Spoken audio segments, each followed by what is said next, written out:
The North American Auto Club gets the Langhorne for the 14th round of the season, the RoniZone 150.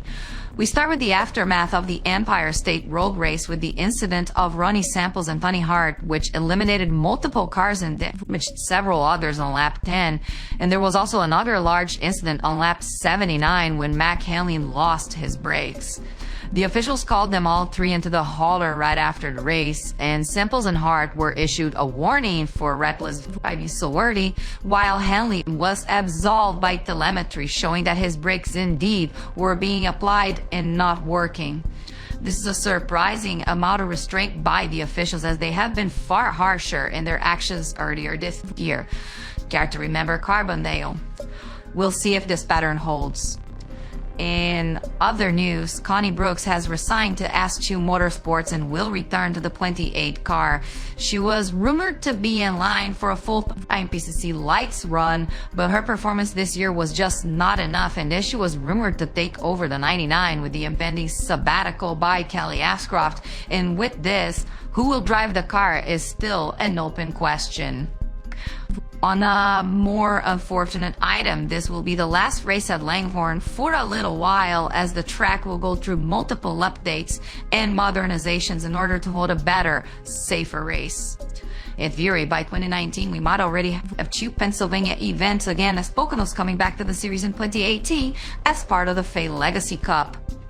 If some of you can remember, Jennerstown used to be part of the schedule until around 2004. Now, let's talk about this weekend's event. Taking the pole position is Blake Chandler, and alongside him, Kelly Ashcroft. So this rookie versus champion battle gains another wrinkle since Trois-Rivières, and it is far from over.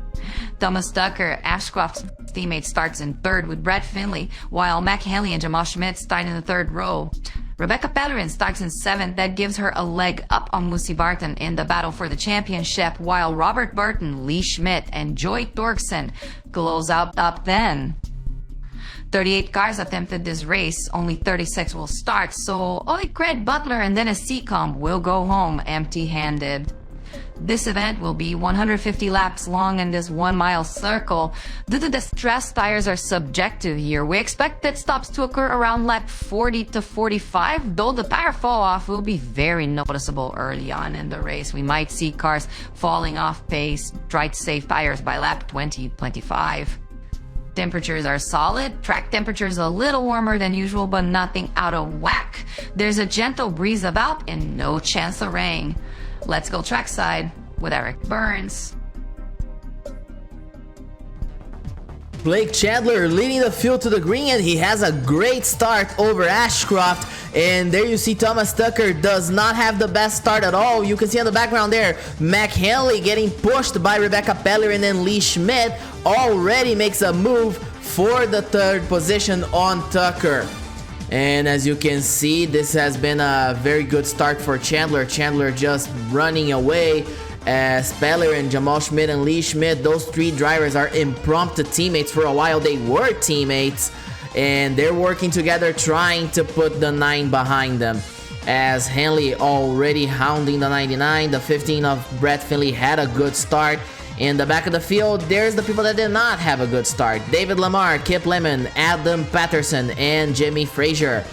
Kelly Ashcroft lost the second position to Brett Finley at the line, so she's trying to work her way back into second place, and looks like she will do it with a push from the 18. And now Kelly Ashcroft back in second place, back on the saddle. But in the meantime, by the time we reach lap number 13, Blake Chandler has been sovereign, just leading away with a relative ease, and he blows up from the lead on lap 13. This is an absolute disaster for Zach Tack. Blake Chandler fixing to gain a lot of the championship, just blew up from the lead. Caution is out due to the debris, and Chandler is done. And now this puts everyone unnoticed, and then Mac Hanley blows up from fourth place right after they take the caution. Everybody goes into the pits to change tires. The track is so intensive on the tires, they had already lost half a second by the time we reached lap 10. But the main situation is that also the 91 of Boyd Abbott grenades under him. So we have 3 retirements with only 15 laps, 2 of them under caution. And as you see, after the pit stops, Caitlin Richler has a better restart than Kelly Ashcroft. She did a fantastic pit stop, a great work from the HQS crew as they only changed the right side tires. And as you see there, the 85 of Charlie Faulkner, the 52 of Hibiki Murata. We were gonna talk about the new scheme Hibiki Murata was gonna bring, but seemingly they're only gonna bring it for the Tennessee triple threat. I don't know why. They were supposed to bring it here for Langhorne, but they are only gonna bring it for the Tennessee triple. While Kirk Jones fighting and Adam Patterson also, he only pitted for fuel, which is a stupid strategy, especially in a track like Langhorne, but you do you, bud. You restarted 13th, you're dropping like a rock. And then there's problems for Hibiki Murata by the time we get to lap number 31. A suspension failure will cap her day way too early. She was having a fantastic season so far. Caitlin Richler now takes the lead, opens a little bit of a gap over the number 99, and she's hanging on pretty solidly. But the battle for third, Connie Brooks is going by the number 9. Seems like Connie Brooks got a shot of adrenaline after re-signing that contract because she has been pretty good throughout all practice and qualifying. And by lap 36, she already sets her sights on the 99 and passes Kelly Ashcroft with really relative ease and sets her sights now on the leader, Caitlin Richler. And as you're gonna see, Richler just getting hounded by the number 28 as they near the start-finish line. Brooks is just very much stalking the number 2. They're gonna pass through the pit entrance coming to the start-finish line, and Richler probably is not gonna have enough to hold her. There goes Brooks setting up the move right after the start-finish line, and there goes Connie Brooks for the lead, and she's making it look easy breezy as we have a new leader of the race on lap number 38. As you can see, by lap 39, she already opened a little bit of a gap, a fairly comfortable gap, so Caitlin Richler cannot catch the 28 at all. And by lap 40, the busy work begins as Connie Brooks starts to lap the number 200 of Kip Lemon. Caitlin Richler is gonna use this opportunity to approach, and is she gonna have a shot at passing the 28? Looks like she will if Kip Lemon gets out of the way, which doesn't look really good. This track, despite us being as wide as it is, has a very narrow racing line. If you go on the outside like that, you're just risking hitting the wall very easily.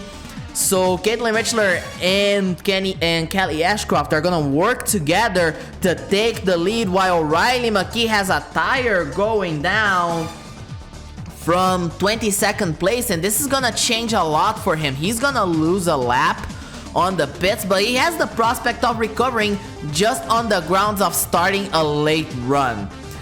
Connie Brooks is gonna figure it out her way past Kelly Ashcroft and set her sights once again on Caitlin Richler, trying to retake the lead by the time we get to lap number 43. And this is gonna be the battle for the lead so far. But look at Riley McKee with the new tires. He's passing the 99 on the outside, sets his sights on his teammate Richler, also trying to go on the outside, or is he gonna push his teammate? Looks like he's gonna work for the betterment of the team. Not.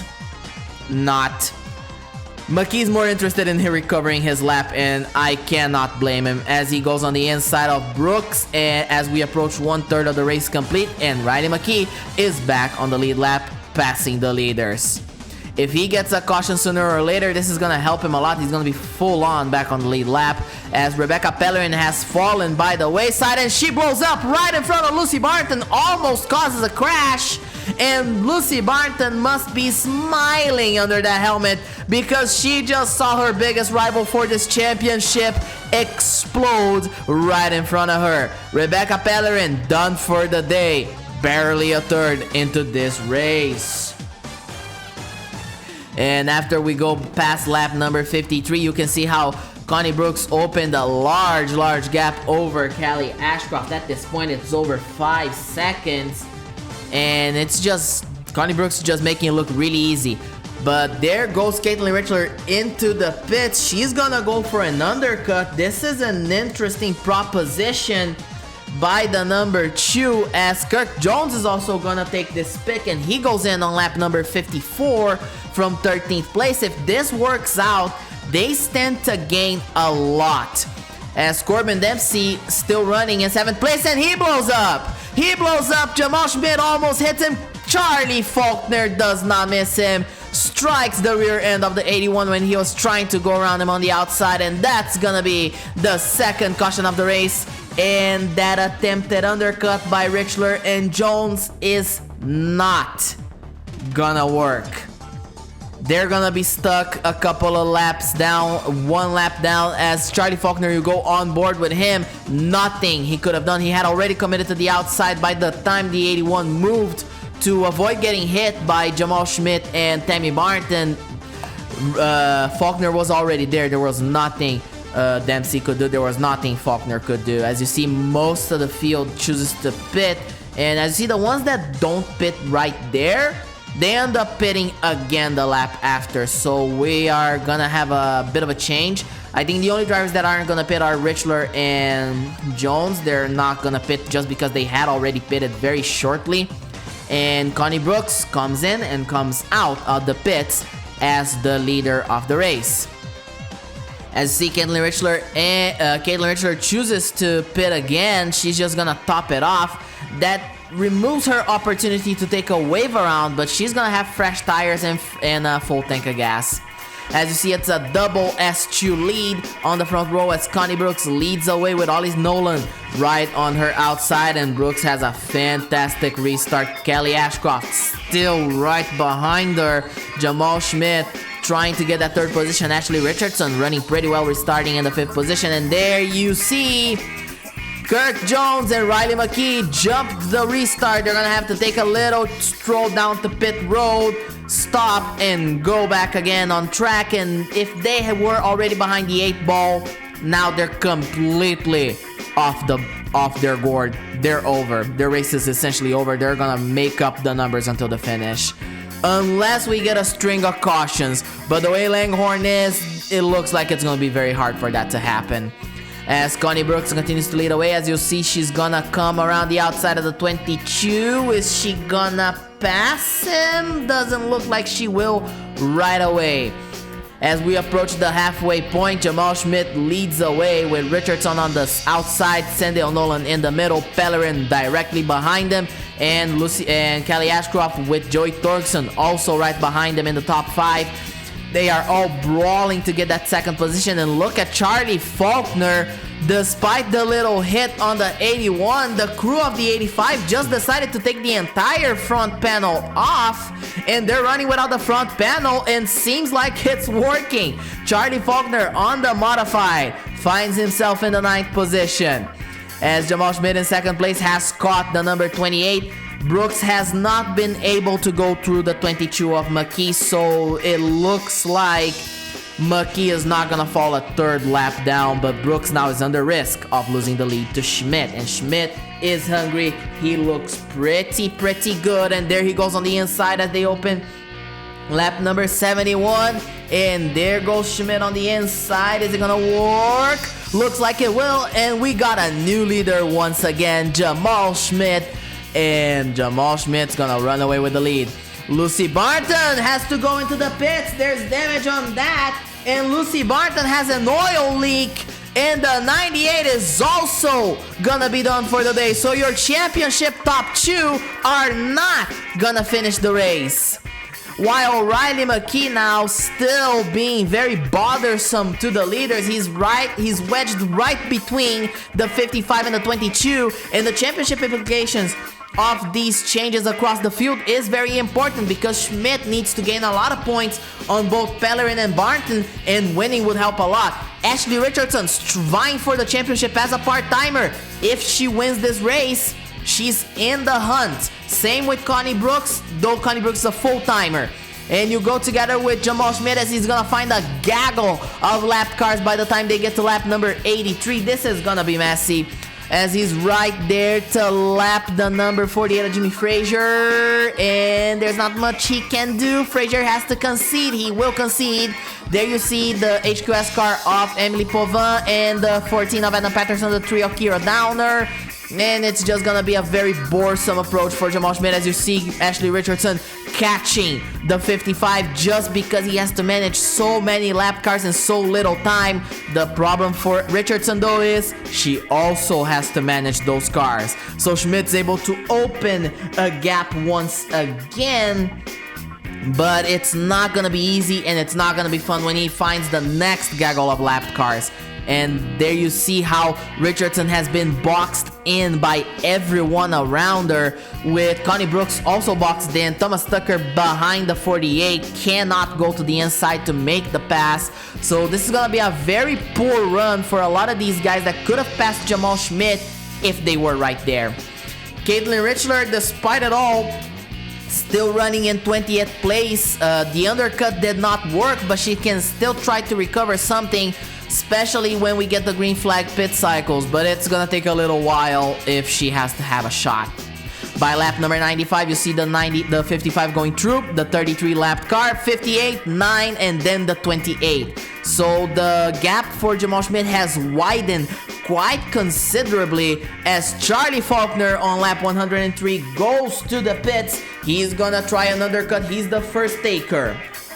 And also, he's the first stall. Joy Turkson also takes it in on 104.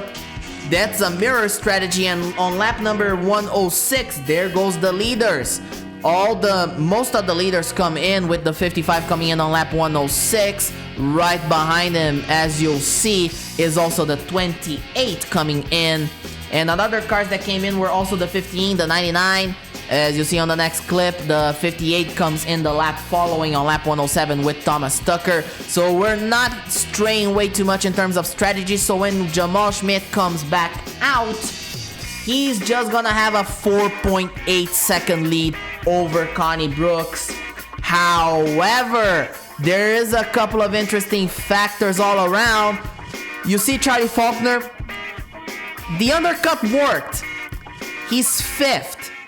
Without the front end. The man knows his stuff, I can tell you that, as Tammy Barton. She was doing a solid run, but that's the second of the Nelson cars to blow up. Connie Brooks has to check up a little bit. She's gonna lose a lot of time. Ashley Richardson's gonna take that opportunity to pass her.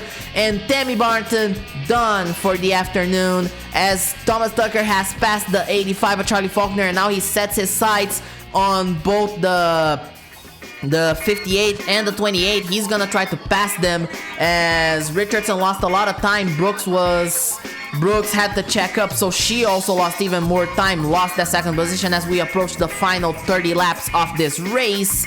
And this is gonna be the battle for second place, unless we get a spoiler approaching. And the spoiler is approaching very quickly. Currently, the fastest car on track is Thomas Tucker, as we enter under 25 laps to go. He is chugging on. He's coming. He's hustling his way, as Connie Brooks is gonna go through Kelly Ashcroft to lap the number 99, and that's gonna be a nuisance long enough for Thomas Tucker to go through the 58 and set himself right behind the 28 with around 20 laps to go. There he goes. Is he gonna set up the move already right after the start of the lap?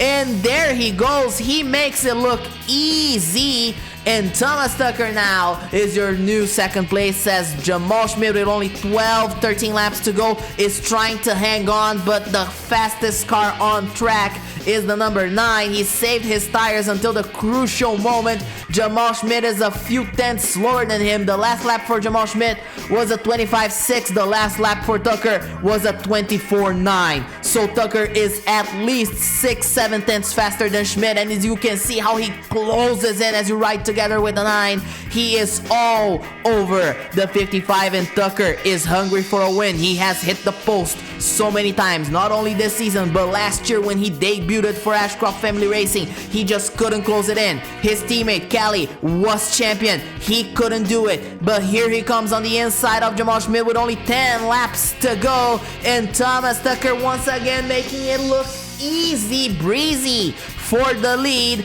Thomas Tucker, your new leader of the race at graveyard time. Kip Lemon goes into the pits with a coolant leak, And that car's done. That car is done. Another disappointing run for the number 200, as you see how difficult it is for the 9 to lap the 14. Here comes the 32, which is 2 laps down. The good thing for Tucker is that Jamal Schmidt mirrored his move into the outside, but here comes Schmidt on the inside, but the 14 is gonna hold up Schmidt enough to allow Thomas Tucker to open enough of a gap and run away with the lead at these late stages, as Jamal Schmidt now boxed in between the 48 of Jimmy Frazier, the 32, as Kira Downer also done for the day. She is over, and then the 22 of Riley McKee runs out of fuel. The undercut he tried to pull did not work, but at the point, at the front, Thomas Tucker completely taking over the late stages of this race, past Jamal Schmidt like it was nothing, and is gonna win his first race for Ashcroft Family Racing.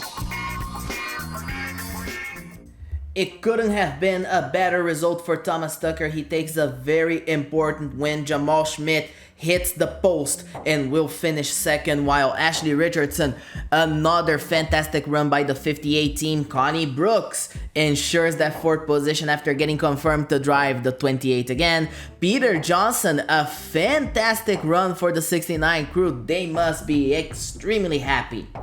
Ronnie Samples bounces back from that controversy in Watkins Glen with a 6th place. Brett Finley finishes in 7th. Luke Pellerin in 8th place. That's something good that the Pellerins can take out from this round.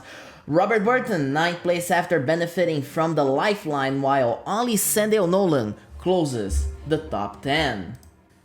Retaining the championship lead, Lucy Barton now opens 7 points on Rebecca Pellerin, while Thomas Tucker jumps not only 3 positions but almost 40 points on Barton, and he now finds himself in 3rd. The engine blowing on Blake Chandler knocked him down from 3rd all the way to 7th, as he now finds himself 33 points behind, tied with Luke Pellerin and under threat from Ashley Richardson, who, reminder, is part-time. Ibiki Murata is 27 points behind in the standings. Ruby Carson finds herself at the same spot she started the week, but only 31 points behind, while Joey Torkson and Kirk Jones close out the top 10. However, in the Rookie of the Year battle, it is business as usual, and by business as usual, I mean everyone that could have made huge gains on Blake Chandler also retired from the race, so Blake Chandler maintains this gargantuan lead 1 with his victory at Montmagny. The next time the North American Auto Club will be in action will be the second triple weekend of the season, the Cipriani Clash at Tennessee, in Bristol, Nashville, and Memphis. Friday, Saturday, and Sunday, 3 short track rounds. It's bound to be exciting. For Robin Armstrong, I am Eric Burns, and I will see you next time.